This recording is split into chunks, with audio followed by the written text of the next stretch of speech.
नमस्कार देशवासियों, आज हम आपको एक ऐसी चौंकाने वाली और रोमांचक कहानी सुनाने जा रहे हैं जो न केवल आपके रोंगटे खड़े कर देगी बल्कि आपको एक भारतीय होने पर गर्व करने के लिए मजबूर कर देगी।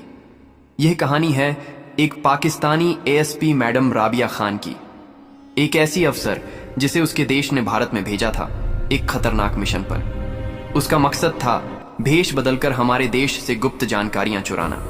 वह चालाक थी, प्रशिक्षित थी, खूबसूरत थी और उसने सोचा कि भारत की जमीन पर आकर वह सब कुछ हासिल कर लेगी।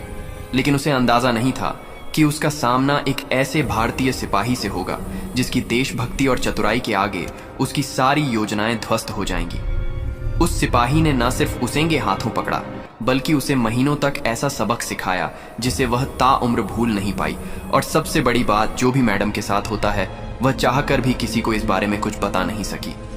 जो हुआ वह इतिहास बन गया, एक ऐसी कहानी जिसे जानकर हर भारतीय का सीना गर्व से चौड़ा हो जाएगा।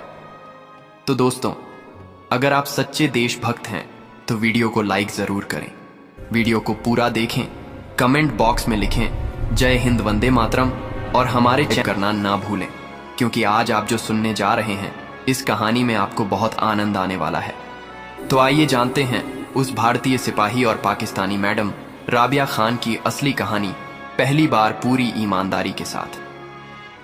पाकिस्तान के लाहौर में एक गुप्त सैन्य अड्डा, कमरे में गंभीर माहौल था। पाकिस्तान की खुफिया एजेंसी आईएसआई की एक अहम बैठक चल रही थी। एजेंसी को पक्की खबर मिली थी कि भारतीय सेना धर्मपुरा के पास एक बड़ा और गुप्त परीक्षण करने जा रही है।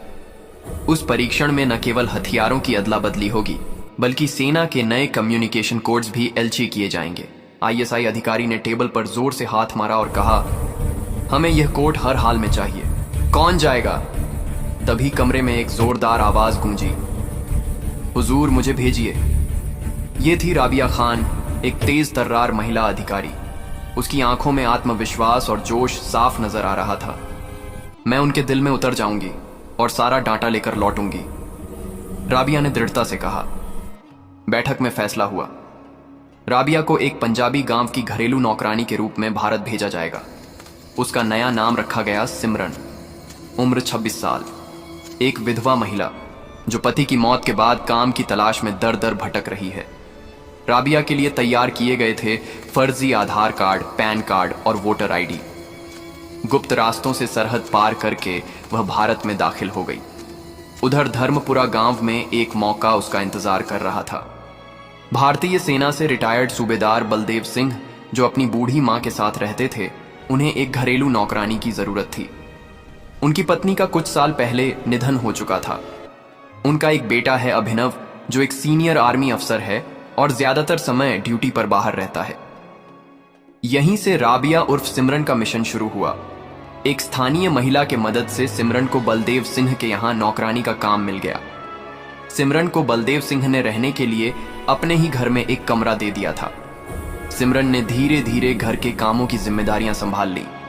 वह सुबह जल्दी उठती, रसोई का काम, सफाई, पूजा के लिए दीप जलाना सब कुछ सलीके से करती। लेकिन यह सब उसकी असली भूमिका नहीं थी। असल मिशन कुछ और था।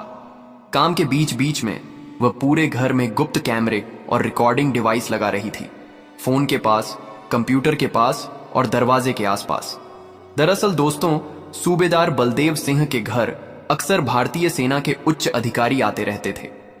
बलदेव सिंह से सलाह मशवरा करने के लिए तो उनकी बातें सिमरन छुपकर सुना करती थी और रात होते ही वह एक छोटा मोबाइल सैटेलाइट राउटर ऑन करती, सारा डाटा इनक्रिप्ट करके सीधे पाकिस्तान के सर्वर पर भेज देती थी।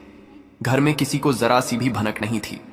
सब कुछ इतनी सफाई से हो रहा था कि सिमरन पर शक करने का कोई सवाल ही नहीं उठता। सूबेदार बलदेव सिंह के घर के पास ही एक भारतीय सैनिक रहता था। बहादुर सिंह, 30 वर्षीय बहादुर जवान जो फिलहाल बीएसएफ में तैनात था। वह अक्सर सूबेदार बलदेव सिंह के घर आता जाता रहता था। एक दिन जब उसने पहली बार सिमरन को देखा तो थोड़ा हैरान हो गया। वह सोचने लगा, इतनी सुंदर लड़की, वह भी इस घर में नौकरानी। उसके मन में सवाल उठने लगे। धीरे धीरे दोनों के बीच बातचीत होने लगी। बहादुर ने पूछा, सिमरन जी, आप पढ़ी लिखी लगती हैं, आप कभी कॉलेज गई थी? सिमरन धीरे से बोली, थोड़ा बहुत पढ़ा है। अब तो जिंदगी ही सबसे बड़ी पढ़ाई है। धीरे धीरे दोनों के बीच बातचीत का सिलसिला आगे बढ़ता है। बहादुर सिंह को सिमरन अब अच्छी लगने लगी थी। वह उससे मिलने के लिए छोटे छोटे बहाने ढूंढने लगा। कभी चाय मांगने आ जाता तो कभी हलवे की फरमाइश करता था। सिमरन को यह सब खटकने लगा, लेकिन वह समझदार थी। उसे पता था कि ऐसे मोहरों को संभालना बेहद जरूरी होता है। अगर बहादुर को जरा भी शक हो गया तो पूरा मिशन खतरे में पड़ सकता था। वह मुस्कुराकर पेश आती, लेकिन भीतर ही भीतर हर चाल को सावधानी से बुन रही थी। धीरे धीरे सिमरन ने बहादुर सिंह से दूरी बनाना शुरू कर दी थी। उसे अपने मिशन से मतलब था, भावना या प्रेम से नहीं। लेकिन बहादुर सिंह अब अपनी सीमाएं लांघने लगा था। वह अब सिर्फ जान पहचान तक सीमित नहीं रहा। एक रात वह चुपचाप सिमरन के कमरे की पिछली खिड़की के पास आ गया। उसके मन में एक अधूरी अधमरी सी लालसा थी। देखूं तो सही, यह अकेली लड़की रात को क्या पहन के सोती है। पर जो उसने देखा, उसने उसके होश उड़ा दिए। सिमरन छोटे कपड़ों में नहीं बल्कि पूरी सजगता से लैपटॉप पर बैठी थी। वह कुछ डाटा टाइप कर रही थी और फिर एक खास डिवाइस से उसे पाकिस्तान के सर्वर पर भेज रही थी। बहादुर की आंखें फटी की फटी रह गईं। उस समय वह कुछ नहीं बोला, बस चुपचाप लौट गया। अगली सुबह उसने मौका पाकर सिमरन को अकेले में रोका। धीरे से पूछा, तुम कौन हो? रात को क्या कर रही थी? सिमरन का चेहरा सफेद पड़ गया। उसे समझ आ गया कि अब मामला हाथ से निकल सकता है। या तो वह पकड़ी जाएगी या मारी जाएगी। लेकिन वह घबराई नहीं। उसने जल्दी से हालात